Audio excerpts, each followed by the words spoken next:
Olá pessoal, hoje a aula será sobre cristaloquímica.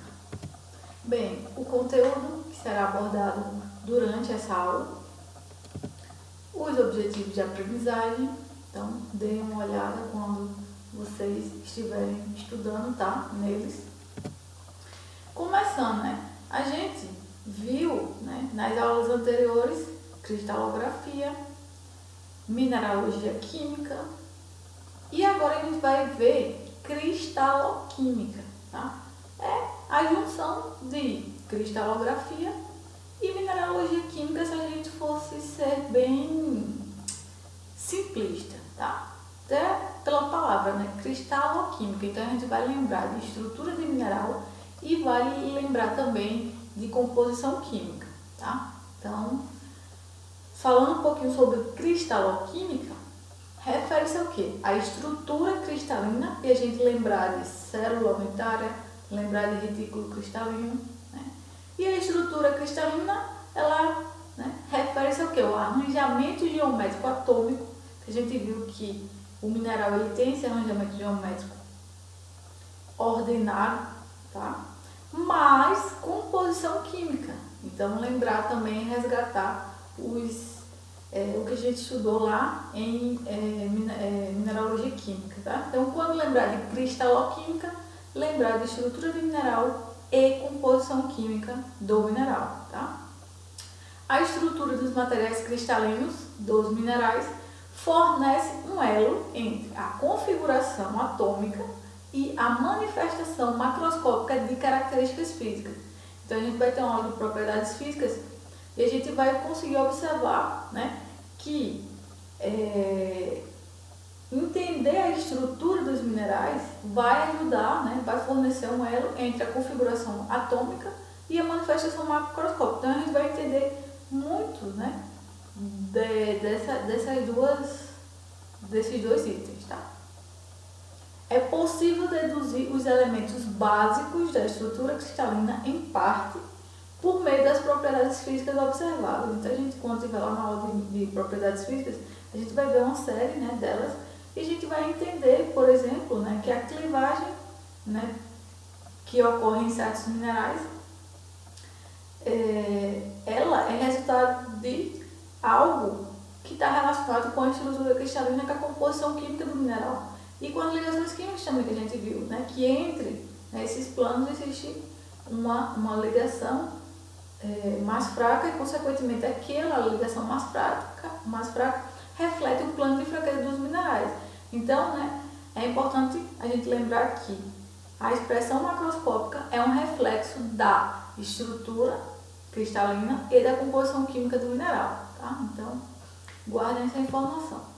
Resgatando o conceito de mineral: sólido, ocorrência natural, formado normalmente por processos inorgânicos, possui composição química definida dentro de certos limites, que podem ser expressos por fórmula química, e possui arranjamento atômico ordenado. Então, lá nas aulas anteriores a gente viu um pouquinho sobre cada um, e hoje a gente vai se aprofundar mais nessa parte da estrutura cristalina e composição química. Arranjamento atômico: átomos, grupos de átomos ou íons que se repetem em intervalos regulares por todo o mineral. Tal simetria interna se expressa na forma externa. Então a gente já teve essa aula, a gente já viu esse item, só que como eu falo para vocês, eu sempre tento resgatar o que a gente já viu, para que a gente possa pegar o que a gente já viu e servir de base para o que a gente vai ver daqui a pouco. Composição química: a gente também viu questão de composição química, que o mineral ele pode ser isomorfo ou polimorfo, e aqui tem o conceito isomorfismo, ou o mineral que apresenta isomorfismo, e a gente relaciona com o quê? Composição química. Minerais que apresentam a mesma estrutura cristalina e diferença em sua composição química. Aqui a gente consegue observar o grupo da olivina, um nesosilicato. Quando a gente fala e dos membros desse grupo da olivina, tem-se as espécies minerais fosferita e faelita. Então vocês podem ver que ambos, fosferita e faelita, eles são nesosilicatos, eles fazem parte do grupo da olivina. Só que observem a fórmula química. Então a estrutura ambos têm estrutura de nesosilicatos, como a gente viu nas aulas anteriores. Mas observando a composição química, vocês podem observar que um é silicato de magnésio e o outro é silicato de ferro. Então, embora eles tenham a mesma estrutura, eles têm composição química diferente. E, consequentemente, isso tem implicações diferentes. E o que aconteceu, né? Existe, a gente vai ver mais em detalhe, uma coisa chamada substituição iônica ou substituição isomórfica, em que elemento ele pode substituir o outro, de forma que se tenha que essa carga seja compensada e essa substituição tem alguns princípios, né, que regem ela, que a gente vai ver durante essa aula, tá? Então, lembrar desse nomezinho. Quando a gente fala de polimorfismo, né, a gente está falando de minerais que apresentam estrutura cristalina diferente e mesma composição química. E aqui nessa tabela vocês conseguem ver alguns exemplos.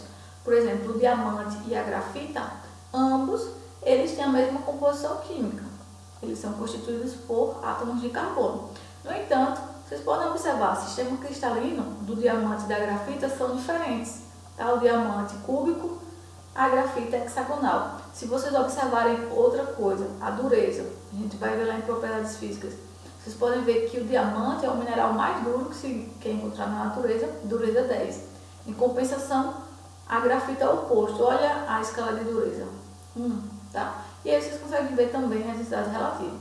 Então, quando a gente fala de polimorfismo, a gente já está falando de minerais que apresentam estrutura cristalina diferente, e aí a gente consegue observar o sistema cristalino deles, e que apresentam a mesma composição química. A gente também tem, por exemplo, um sulfeto de ferro como substância química. Com o mineral a gente tem a pirita e a marcasita, e vocês podem observar que os sistemas cristalinos da pirita e da marcasita, eles são diferentes, tá? Então, polimorfismo, minerais que apresentam estrutura cristalina diferente, então lembrar lá dos sistemas cristalinos que a gente viu lá em cristalografia, mas que apresentam a mesma composição química, tá? E aqui também tem, por exemplo, outro exemplo de um carbonato, tá?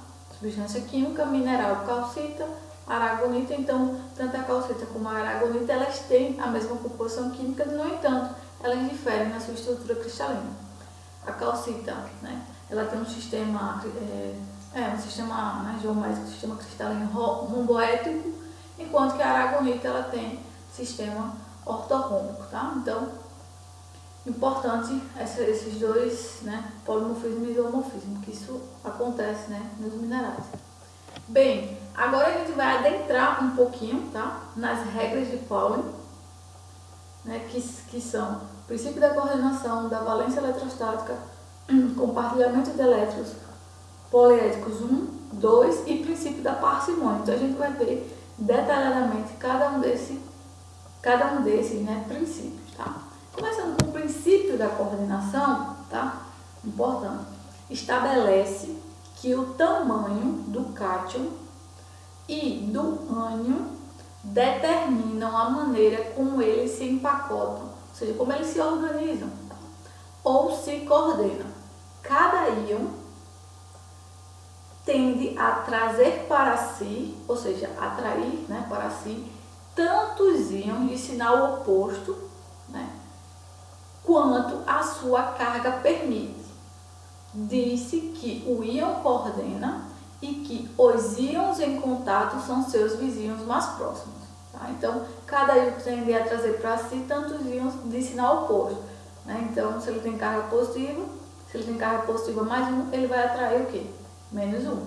E assim sucessivamente. Tá? Quanto a sua carga permite. Disse que o íon se coordena e que os íons em contato são seus vizinhos mais próximos. Enfim. Os íons coordenados sempre se agrupam ao redor de um íon central, tá? Então, vamos observar. O número de ânions ao redor do cátion, no poliedro, é o número de coordenação. Guarda essa informação, tá? Número de coordenação. O número de coordenação e o arranjo geométrico é função dos tamanhos do cátion e do ânion, tá? A relação dos raios. Então, tudo isso que a gente está conversando agora, a gente viu na aula de mineralogia química, tá? Dita qual o número de ânions que pode se ajustar confortavelmente em torno do cátion. E aqui é um exemplo que eu não vou entrar em detalhes, o importante é essa figura, tá? Observem essa figura, quando vocês estiverem estudando, essas figuras, na verdade, com calma e volte ao slide e veja cada item daquele, tá? Então veja os itens do primeiro princípio de coordenação, e leiam, releiam e vejam as imagens que estão nesse slide, tá? Quando a gente fala de coordenação e número de coordenação, e a questão é que tem um íon, né, central, e ele pode atrair para si o tanto, né, de carga oposta do sinal dele, e aí a gente observando, a gente consegue observar que, considerando coordenação e número de coordenação, na figura a gente consegue ver uma coordenação do tipo linear e 2, ou seja, um íon central, ele está o quê? Com 2 à sua volta. Então, um cátion em contato com 2 ânions. Na figura B, nós temos uma coordenação do tipo triangular e o número de coordenação é 3. Então, o que acontece? Tem um cátion, né, central em contato com 3 ânions ao redor dele. Na figura C, a gente pode observar uma coordenação do tipo tetraédrica e um cátion, né, central, ele está em contato com 4 ânions, né, né, ao redor desse cátion central. Próxima, a coordenação octaédrica, tá?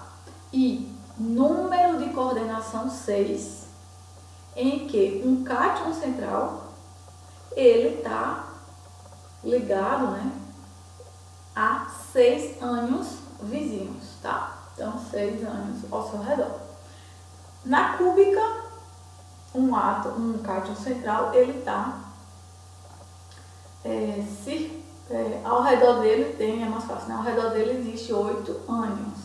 E numa coordenação que a gente vai ver daqui a pouco, um cátion central ele está com 12 ânions vizinhos, tá?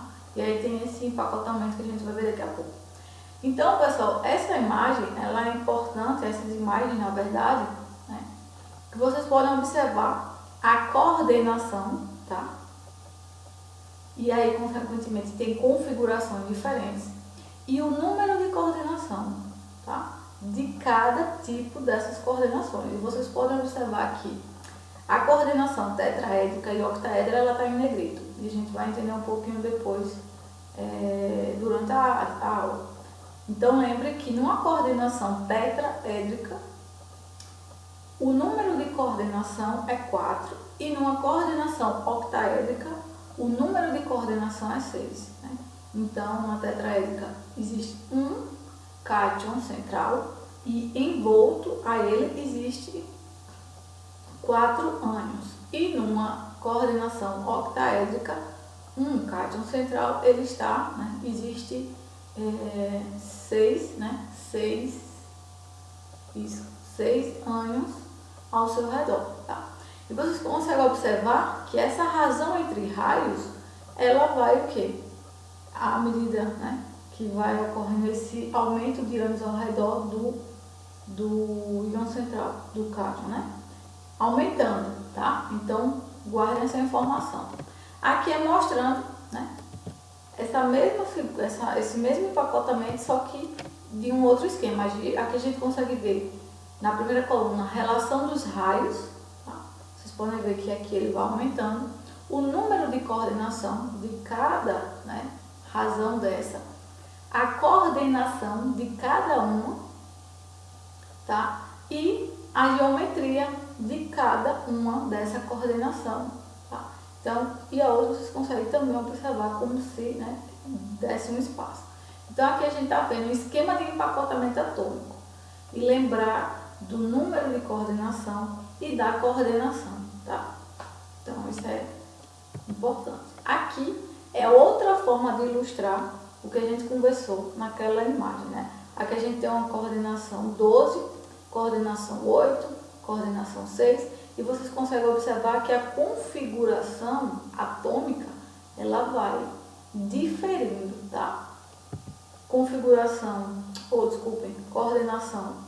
4, né, que seria uma tetraédrica, 3, 2, que seria linear, e assim subsequentemente. Então a gente consegue, né, essas imagens, é toda aquela conversinha, né, de quase agora, tá? Coordenação 12, 8, 6, e aqui tem diferentes formas de vocês observarem, né, esses diferentes empacotamentos. Essa coordenação 4 é importante, a tetraédrica, e a gente vai, né, entender o porquê da tetraédrica e da octaédrica, a gente vai falar bastante. E lembrar do número de coordenação, tá, gente? Isso aqui são coisas importantes. Aqui, essa tabela, vocês podem ver que dentro dessa caixa amarela existe alumínio, alumínio, silício. Alumínio 3+, alumínio 3+, silício 4. E o que né, de que isso adianta? Observem que o silício 4+, ele se apresenta em uma configuração que? Tetraédrica. E aí vocês podem ver o tamanho do seu raio, né? Do seu raio iônico em Angstrom, que é uma unidade de medida. E vocês podem ver que o alumínio, tá? Ele pode tanto estar numa configuração tetraédrica quanto numa configuração octaédrica. E isso vai ser muito importante quando a gente estiver falando de substituição isomórfica. E vocês lembrarem que oxigênio, silício e alumínio são os 3 elementos mais abundantes da crosta, né? Mas prestem atenção nisso aqui e naquela conversinha que a gente teve, o silício, ele apresenta, né? Ele é encontrado numa coordenação tetraédrica. O alumínio, ele pode, né, estar numa coordenação tetraédrica ou octaédrica. E aqui vocês conseguem ver o tamanho do raio iônico, tá? E o tamanho do raio iônico do alumínio numa coordenação tetraédrica e o tamanho do raio do alumínio quando ele adquire uma coordenação octaédrica, tá? E aqui fala que os números e poliedros de coordenação são úteis para entender as estruturas minerais, os aspectos de variações composicionais dos minerais. Então, como eu falei, é importante vocês lembrarem de coordenação, número de coordenação e dessa informação, tá? Aqui é mostrando, né, aquela sequência de empacotamento em função, né, dessa relação da coordenação, do número de coordenação, o cátion central e os ânions que estão ao seu redor, né? E aí vocês podem ver que a configuração vai mudando. E aí lá naquela outra figura a gente tinha falando até 8, tinha 12. Agora a gente vai dar um zoom, né, nessa configuração, nessa coordenação 12. Então quando tem uma coordenação 12, os íons coordenadores e coordenados, ele tem o mesmo tamanho, tá? Então o tamanho do íon nessa coordenação eles têm o mesmo tamanho, tá? Consequentemente, a razão cátion-ânion é igual a 1, porque o tamanho é o mesmo, tá? Então, é só uma informação adicional, tá? Aqui é só mostrando que esses arranjamentos mostrando arranjamentos de empacotamento primário no arranjamento fechado. Então, tem duas formas, né? Empacotamento fechado do tipo hexagonal ou do tipo cúbico. A diferença entre eles é só a posição adotada por uma terceira camada em relação às duas primeiras. Então, isso aqui é uma informação só a título de curiosidade, tá? O importante é vocês lembrarem bem coordenação tetraédrica e octaédrica. E aqui é mostrando os dois tipos de empacotamento, tá? Isso aqui é só a título de informação para vocês saberem que, de acordo, né, com esse princípio, o empacotamento, ou seja, essa distribuição atômica no mineral, ela é organizada, ela tem uma repetição, mas ela pode variar, e ela varia, tá? Então aqui é só dando esse destaque, mostrando esses tipos de empacotamento. Isso aqui é importante. Em ambos os arranjos de empacotamento fechado, que foi o que a gente viu, né, bem brevemente, existem espaços vazios, né, ou pode ser chamados de interstícios. Esses espaços vazios podem acomodar esferas menores. Essas esferas vocês traduzem para átomos, tá? Átomos ou íons menores. Que elementos podem caber nesses espaços? Então aqui a gente está mostrando um mesmo mineral, tá? No caso, um mineral que tem a mesma composição química, SO2 é a composição química, só que vocês podem ver que eles têm colorações diferentes em função de quê? Da sua composição química. Por exemplo, nesse quartzo hialino, ele é constituído, né, totalmente por silício. Já na ametista, que é o quartzo roxo, vocês podem observar que ocorreu substituição isomórfica, tá? E na estrutura cristalina existe o ferro na valência 3+, e hidrogênio, um átomo de hidrogênio, e também tem, né, o silício. Então, à medida que vai ocorrendo substituições isomórficas, isso tem uma influência no aspecto macroscópico do mineral. Então, aqui a gente está vendo, né, minerais que têm a mesma composição química, só que em função dessa substituição iônica que ocorreu durante a formação do mineral, a gente consegue observar o quê? Por exemplo, aqui, uma cor diferente, tá? Então, a gente vai entender isso mais lá na frente. Segunda regra de Pauli, o princípio da valência eletrostática. E a valência eletrostática, esse princípio, é uma expressão da força de ligação. A força de ligação de uma ligação eletrostática pode ser definida como a carga de valência de um íon dividido pelo seu número de coordenação. Por isso que eu falei para vocês, né? Lembrem do que é o número de coordenação. O número restante é a valência eletrostática. Então, força da ligação é igual à carga da valência do íon dividido por seu número de coordenação. Então, aqui a gente tem uma coordenação tetraédrica e uma coordenação octaédrica. E aí a gente consegue observar, nessa primeira, número de coordenação 4, nessa segunda, número de coordenação 6. E aí vocês podem ver, né, um quarto, e na outra um sexto. Tá? Então, de acordo com o princípio da valência, ele expressa a força de ligação. Porque a gente tem um átomo, né, lembre, um átomo central, um cátion central, e ao redor dele, né, em função dessa configuração, né, existe ânions dispostos ao seu redor. E essa força de ligação vai ser em função dessa carga de valência de um íon dividido pelo seu número de coordenação. Tá? Então aqui a gente tem mais ou menos o cálculo. A neutralização de um íon central pelas ligações com os vizinhos mais próximos é o que mostra essa figura 4.6. Tá? Então aqui é só também para vocês lembrarem que essa força de ligação está relacionada com o número de coordenação e com a coordenação. Tá? Então, por exemplo, se a gente dividir, então no caso, a força de ligação de um quarto, ela é maior do que, por exemplo, essa de um sexto. Tá? De forma bem simples. Princípio da valência eletrostática ainda. Então, minerais eles podem ter, né, força, ou seja, as ligações, ela tem a mesma força, né, e consequentemente isso se uniforme em todo o cristal, e consequentemente é chamado, né, isodésmicos. Então, os cristais em que todas as ligações têm força igual. Então, naquele cristal, todas as ligações ela têm a mesma força. Por exemplo, cristais com ligações iônicas formados por apenas um cátion e um ânion, e aqui a gente tem, por exemplo, a halita, cloreto de sódio. Segundo, força das ligações entre o cátion central e seus íons coordenados forem iguais à metade da carga do ânion, mesodésmicos, grupo dos silicatos.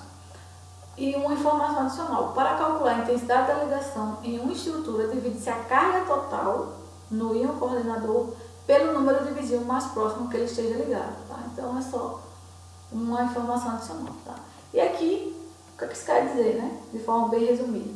Que as forças de ligação em um cristal, elas podem ser uniformes e, consequentemente, iguais, né, distribuídas igualmente em todo o cristal, ou não, tá? E aí tem esse tipo mesodésmico, você tem essa condição, e anisodésmicos, né, quando a força dessa ligação no mineral, ela não é uniforme, tá? Então existem proporções diferentes. Cátions pequenos de alta carga coordenam ânions maiores de alta carga.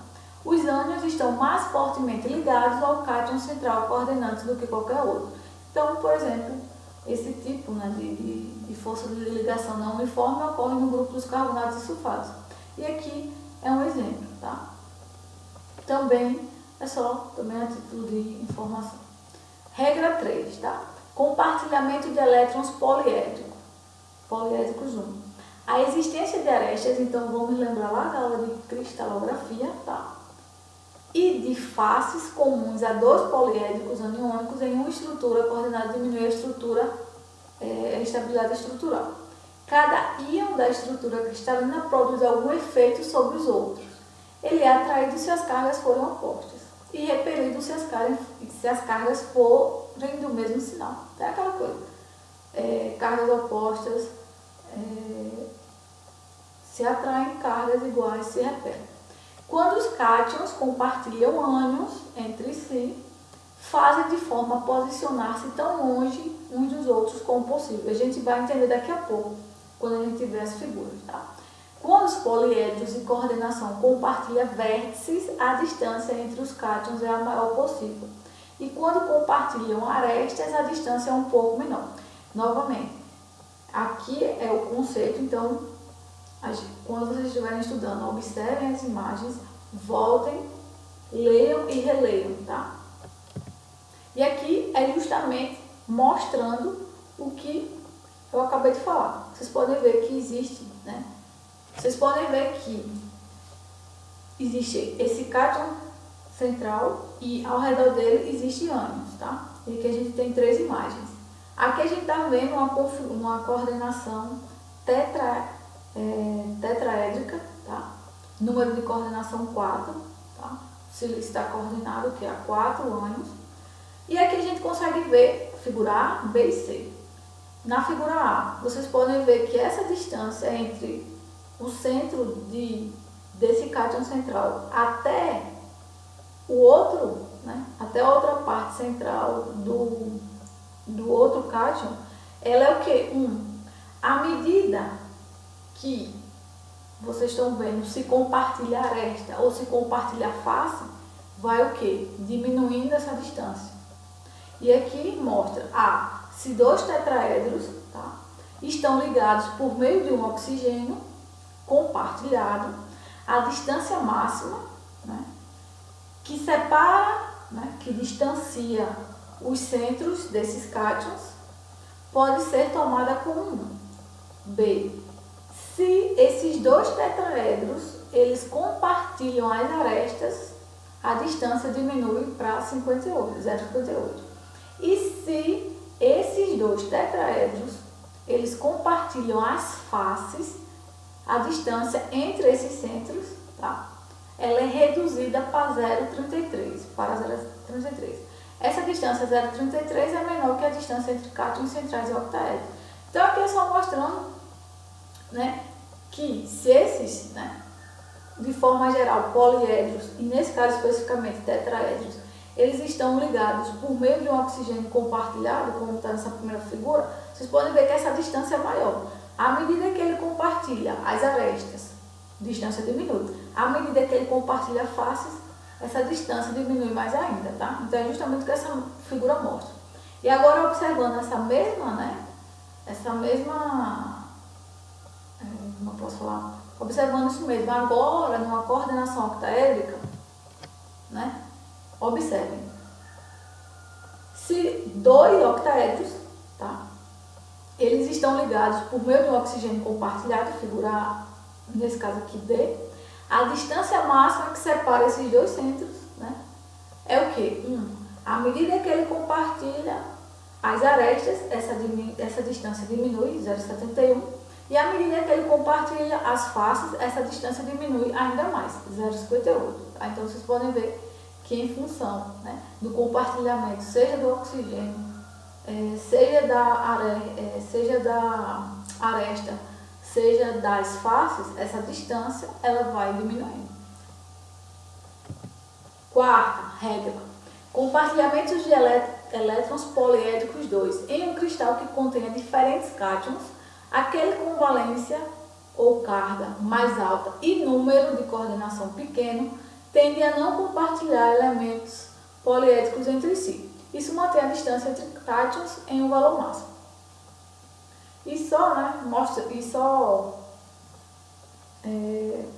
Comentando que essas regras que a gente viu, né, até essa regra 4, ela reflete a tendência que as estruturas cristalinas têm a aumentar as atrações cátion-cátion e diminuir as repulsões ânion-ânion e cátion-cátion. Então, isso aqui é uma informação adicional, tá, gente? E quinta regra, princípio da parcimônia. Em estruturas com composições químicas complexas, né, que é muito comum de ocorrer nos minerais, vários íons, né, então resgatem a aula de mineralogia química e também a de cristalloquímica para que vocês possam entender melhor, tá? Essa aula de cristalloquímica. Então, vários íons diferentes podem ocupar o mesmo sítio, posição estrutural. Então, essa regra, a primeira regra, a regra 3 e essa regra 5, elas são bem, assim, são bastante, assim, utilizadas, entendeu? A gente vai ver daqui a pouco, principalmente essa 5 a gente vai ver em detalhes dela. Esses íons são considerados como um único constituinte. E aqui a gente tem um exemplo do anfibólio. Se vocês virem lá a aula, a gente sabe que um anfibólio é um inosilicato, tá? Isso já vai remeter à sua estrutura. Sítios tetraédricos podem acomodar silício e alumínio. Então vocês lembram lá acho que no comecinho que eu mostrei, que tinha até dentro da caixa amarela que o silício, né, ele ocorreria na verdade como coordenação tetraédrica e o alumínio ele poderia ocorrer como coordenação tetraédrica ou octaédrica. Então observem agora o que está escrito, né? Sítios tetraédricos podem acomodar silício e o alumínio, no caso do anfibólio. Sítios octaédricos podem acomodar magnésio, ferro, manganês, alumínio, enfim, e esses outros. Então vocês podem ver que nos sítios tetraédricos só vai entrar, né, o silício e o alumínio. O mais comum é silício, mas pode ser que o alumínio entre em algumas situações, tá?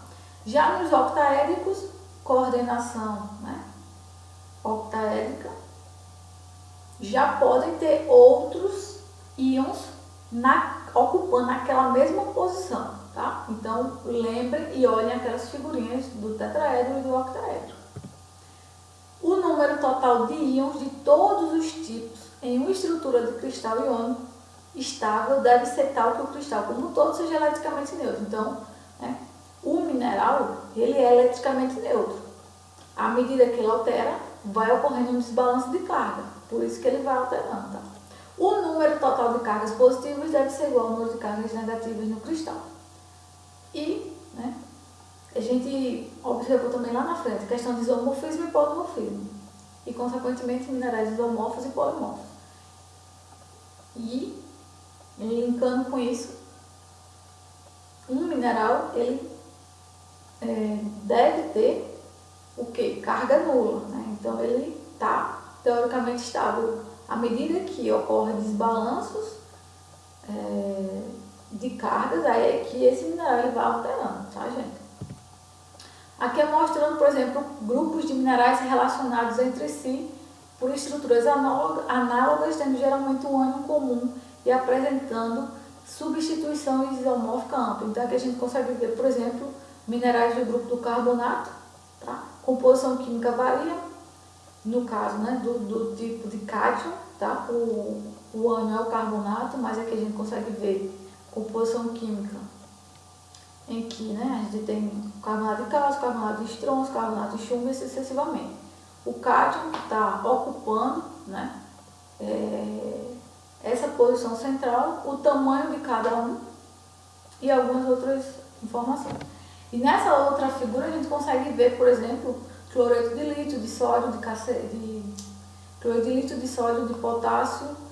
Então vocês podem observar que está até em destaque o quê? O cálcio, né? O lítio.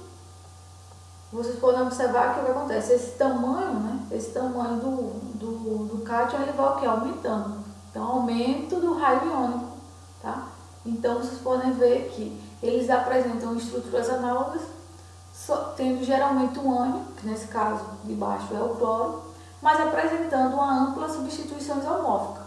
Tá? Então, vocês conseguem observar que eles podem ter, né, uma estrutura parecida, só que o elemento que está, né, fazendo parte dessa estrutura, ela pode variar em função de ter ocorrido substituição isomórfica. Tá? Aqui é uma síntese, tá, de tudo que a gente conversou. Então, vocês têm esse material, dê uma lida, tá? Então, não vou ficar aqui falando por um. A gente já comentou sobre cada um. Isso aqui é bem importante, tá, gente? Então, o que a gente viu, essas regras, é para, como é que eu posso falar? Para a gente entender algumas coisas, né, dos minerais. Agora, essa questão aqui da variabilidade da composição química dos minerais, ela é bem importante, tá? Então, deem foco a isso. Na natureza, os minerais cristalizam-se a partir de soluções de composição complexa, tá? Assim, amplas oportunidades para a substituição de um íon por outro pode acontecer, resultando em variação na sua composição química. E aí, aquela questão, né? Isomorfos, polimorfos.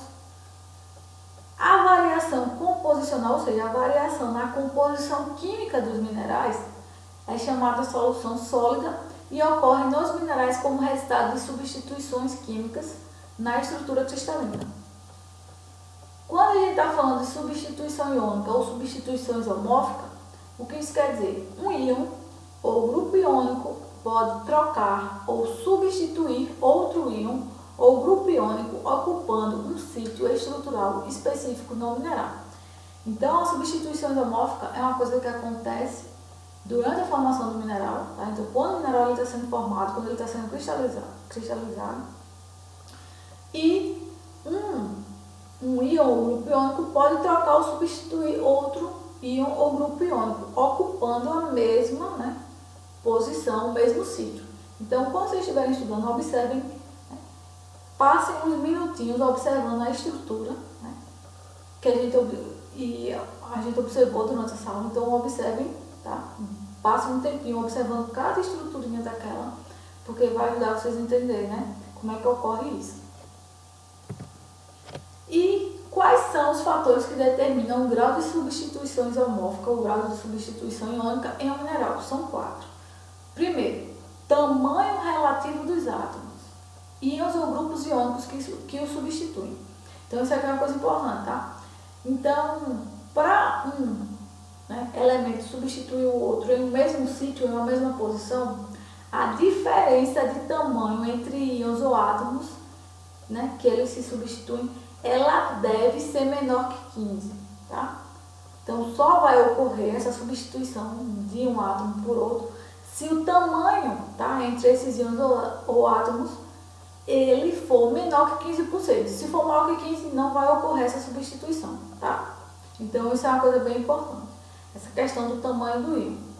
Porque tem aquela questão, né, que eu falei até um pouquinho anteriormente, a questão de se encaixar, então um elemento se encaixar naquela posição, naquele sítio. Tá? Então, isso só vai acontecer se essa diferença de tamanho entre íons ela for menor que 15%.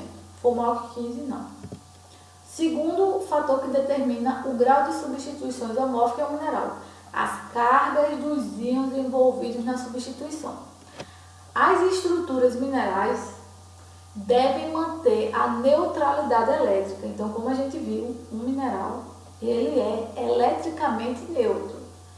Só à medida, né, que vai ocorrendo alterações é que essa neutralidade ela vai sendo alterada. Tá? Mas quando a gente fala de um mineral, a estrutura do mineral ela deve manter a neutralidade elétrica. Por isso que ocorrem essas trocas, né?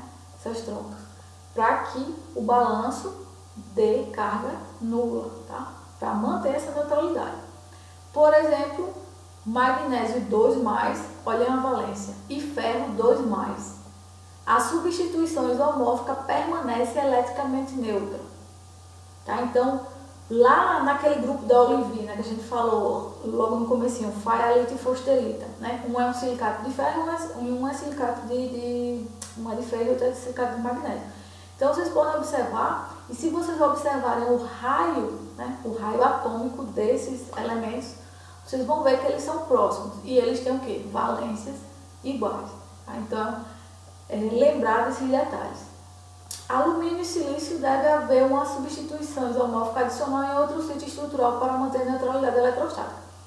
Então, esse exemplo aqui, ó, você tem cálcio mais alumínio, carga 5 mais. No outro, você tem sódio e silício, carga 5 mais.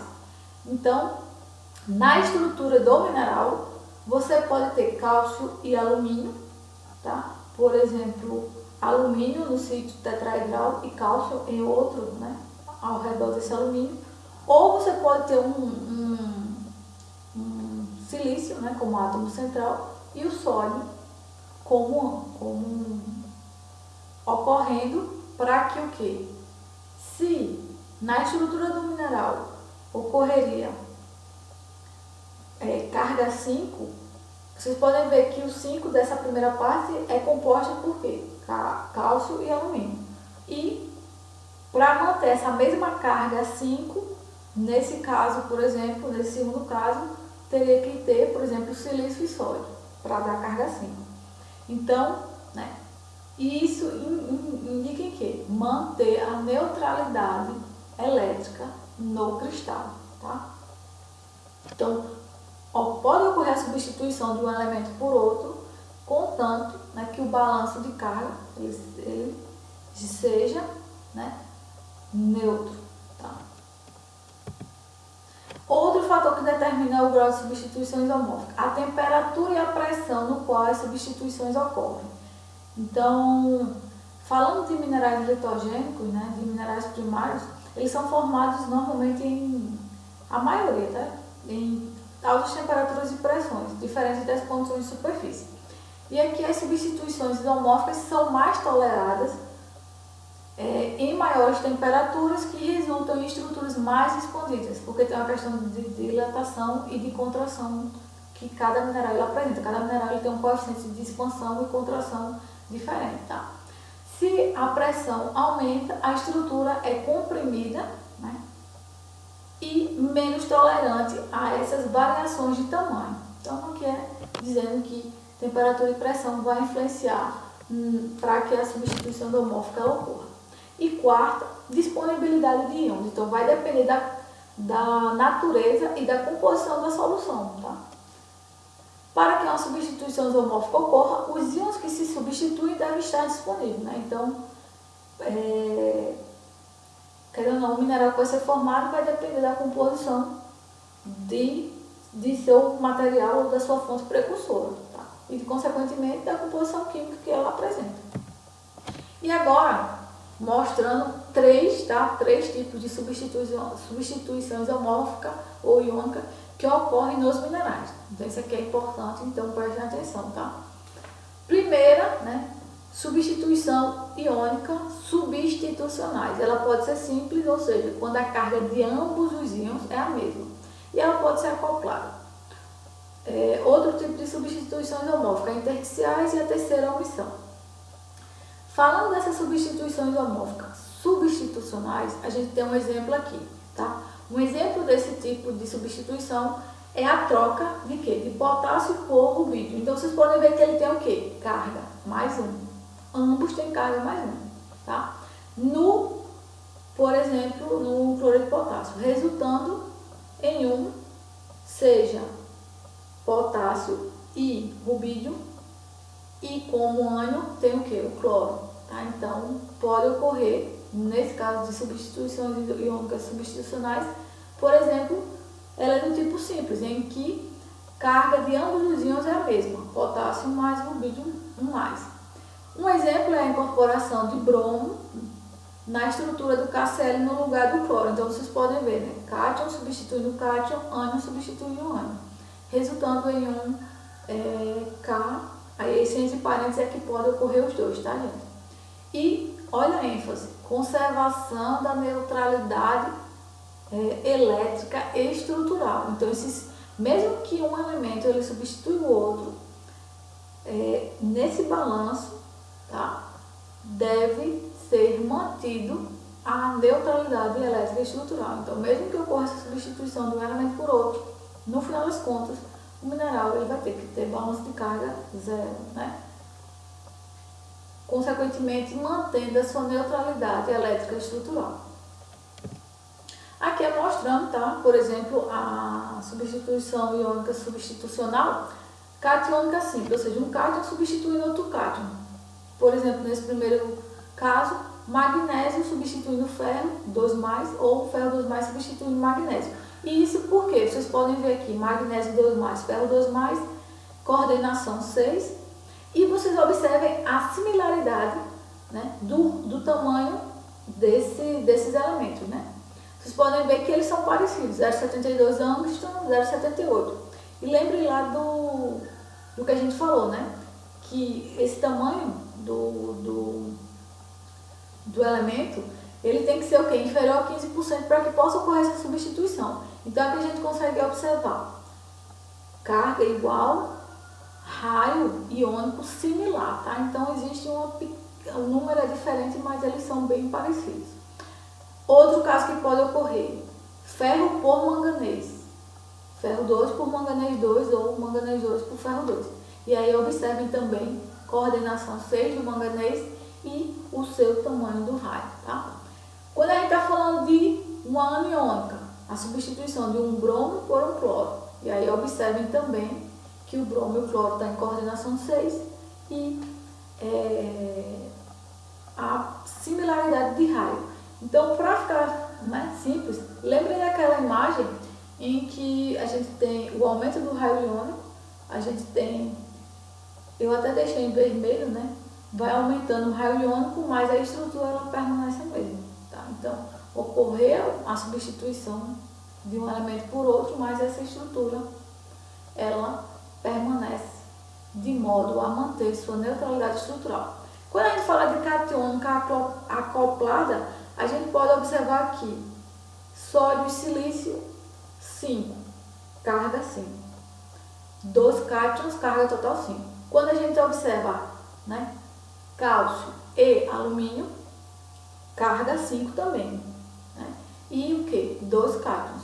Por que aqui está carga total? Mas enfim, vocês podem ver que pode ocorrer a substituição de 2 elementos por outros 2, de modo que a carga ela seja o que? Igual, né? 5 e 5.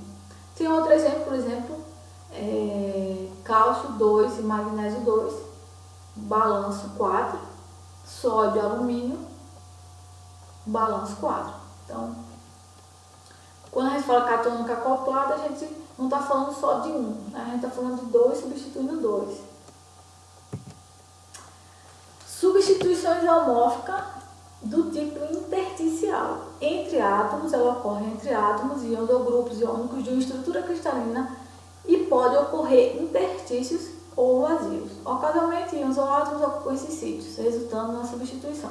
Então, aqui a gente consegue observar, por exemplo, silício, valência 4+, e ele pode ser substituído, né, por o quê? Berílio e 2+. 2R+, que quer dizer que seria dois outros elementos. Só que nesse caso, o que vai acontecer? Vai poder ocorrer esses interstícios, tá? Então, essa intersticial é justamente quando esses átomos, íons ou grupos iônicos de uma estrutura cristalina, nesse caso, pode ocorrer esses interstícios e, novamente, em função desse balanço de cargas, tá? E no último, silício, o alumínio mais o R. Então, aqui é só mostrando, né? E a terceiro tipo de substituição isomórfica por omissão. Ocorre quando um cátion altamente carregado substitui 2 ou mais cátions menos carregados. Para manter o balanço de cargas, outro sítio ou mais de um é deixado de ser preenchido. Nesse caso, né, existe esse vacância, esse buraco, né? Então, o termo certo é vacância. E aqui mostrando, por exemplo, tá? Isso aqui, sintetizando isso aqui, tem o que? potássio mais, potássio mais. Então a gente teria dois elementos, cada um com carga mais um. E pode ocorrer a substituição, né? Aqui nesse primeiro caso a gente está vendo potássio, potássio, carga 2 mais. Esses elementos, a gente antes tinha dois elementos. Após a substituição, pode entrar o quê? Um chumbo, nesse caso aí, chumbo 2 mais, pode entrar um chumbo substituindo o quê? Esses dois potássios. E, consequentemente, o chumbo substituiu 2 potássios e manteve a mesma carga, tá? Só que antes existia um potássio e um potássio. Ou seja, dois potássios. Quando entra o chumbo, ele tem já valência 2 mais. Então, ele vai ocupar um potássio, mas ele vai preencher as duas cargas. Então, consequentemente, ele entra em um lugar, mas preenche as duas cargas. E no outro lugar, que seria o potássio, né? Fica o quê? Um espaço, tá? Então, novamente lembrando, mantém a neutralidade elétrica, porque esse chumbo ele preencheu essa carga, né, do potássio. Só que antes existiam 2 potássios em lugares diferentes. À medida que entra um chumbo, né, que tem carga 2 mais, ele preenche a carga, mas fica o quê? Um vazio, tá? Que é justamente essa vacância. Aqui é outro exemplo, tá? Por exemplo, outro exemplo é a substituição acoplada parcial que ocorre no anfibólio, tremolito. A gente tem uma vacância, cálcio, magnésio, sílica, silício e os demais ânions. Então, mostrando que pode ocorrer, por exemplo, no caso, vazio, né, vacância sílica e poder entrar o quê? Sódio e potássio, né? Nesse caso, mantendo as 4 cargas, né? Mas a gente pode ver que o silício sozinho, nesse primeiro caso, existia o silício sozinho preenchendo 4 cargas e uma lacuna, né? E essa é a vacância. À medida que entra um alumínio, 3 mais, vai ficar faltando uma carga a ser preenchida. E aí antes, né, a vacância, que estava vacância e silício, agora entra um sódio, né? Lembrando que já tinha entrado um alumínio, e esse sódio ele ocupa essa vacância e preenche a carga que estava faltando. Então, mostrando essa situação, tá? E aqui é só mostrando de outra forma, com outras ilustrações, o que a gente já conversou. No caso dessa figura A, solução sólida, né, que a gente já conversou também, substituição simples na estrutura da olivina, ou seja, o magnésio substitui no ferro, o ferro substitui no magnésio. E essa substituição desse elemento vai depender do quê? Da natureza e da composição do material precursor. No caso B, a gente consegue observar o quê? Sódio e silício, carga 5, cálcio e alumínio, carga 5. Então, substituição acoplada é um plagioclásio para manter o balanço de carga. A substituição do cálcio por sódio é balanceada pela substituição do alumínio por silício. Então, vocês podem observar também essa situação, né? Acoplada a gente já envolve 2. 2 trocando com 2.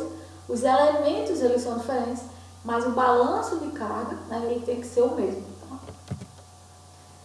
Mecanismo de substituição 2 e 3. No caso da C, substituição por omissão de 3, tá? 3 ferro 2, por quê? 2 ferro 3. Então, vocês podem ver 3 vezes 2, 6, 2 vezes 3, 6, tá? Então, vocês podem ver que nesse primeiro caso existia, né? Ferro, ferro, ferro, 2 mais. A partir do momento que ocorre essa substituição, existe o quê? Ferro, ferro, só que a valência dele antes era 2, vai para 3. Só que o balanço de carga é o quê? 6. 3 vezes 2, 6, 2 vezes 3, 6. E nesse segundo caso, 2Fe, 3 mais uma omissão, tá? No mineral. Uma vacância, pode assim dizer. E nesse outro exemplo, no 4, substituição iônica intersticial no berilo, tá? A inserção de cátions potássio sólido e outros, é balanceada pela substituição de alumínio por silício no tetraedro. Então a gente consegue observar nessa figura que a gente tem na primeira, né, os tetraedros constituídos por sílica, e na outra a gente já consegue ver que um tetraedro, né, desses está ocupado por quem? Por alumínio. E aí vai ficar faltando o quê? Uma carga a ser preenchida, porque antes era ocupada pelo silício, o silício é 4+. Só que, né, com essa substituição entrou um alumínio, e para preencher essa carga, para manter a carga 4 devido à saída do silício, que está nessa figura, entrou o quê? Um potássio, tá? Então, a gente consegue observar nessa figura que antes existiam os tetraedros todos ocupados com silício. E nesse outro caso, né, ocorreu a entrada de um alumínio, e para compensar esse balanço de carga, também entrou um potássio. Então, alumínio 3 com potássio 1, 4, mantém o balanço de carga, neutralidade do mineral. Entretanto, vocês podem observar que essa composição do mineral ela vai mudando, tá? E só resgatando que o silício ele vai ocorrer na coordenação tetraédrica, e o alumínio ele pode ocorrer na coordenação tetraédrica ou octaédrica. E aqui são todos os tipos de substituição isomórfica. Então é bem importante vocês entenderem, né, o que é a substituição isomórfica e ter uma noção de cada uma, tá? E como considerações finais, o aspecto macroscópico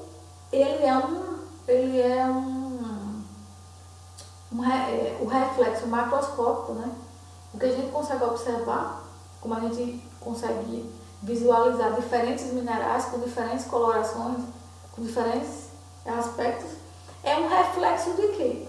Da sua composição química, que aí tem a tabela periódica, né, para mostrar essa questão, e a questão da sua estrutura cristalina. E aqui a gente consegue também ver algumas unidades, né, unidades básicas.